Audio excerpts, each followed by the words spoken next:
सुमित के पास चलता हूँ, जानते हैं कि यहाँ पर चल क्या रहा है। सुमित, क्यों 6% की गिरावट? देखिए, अभी कुछ देर पहले एक नोट फ्लोट हुआ है। उस नोट फ्लोट होने के बाद में जो गिरावट है थोड़ी गहराई है। पहली चीज़ तो ये क्लैरिफाई कर दूँ, किसी कंपनी की तरफ से नहीं आया है ये, जो खबरें बाजार में चल रही हैं उसके आधार पर गिरावट आई है।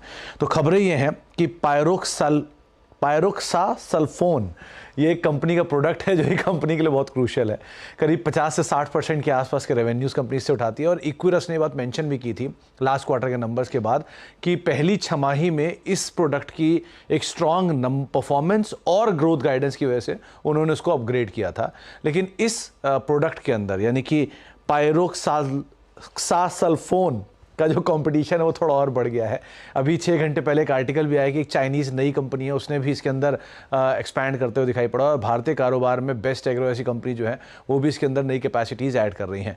तो इस प्रोडक्ट के अंदर पहले इंडिया में इंपोर्ट करता था और जो मेजर प्रोड्यूसर था वो पीआई इंडस्ट्रीज़ था।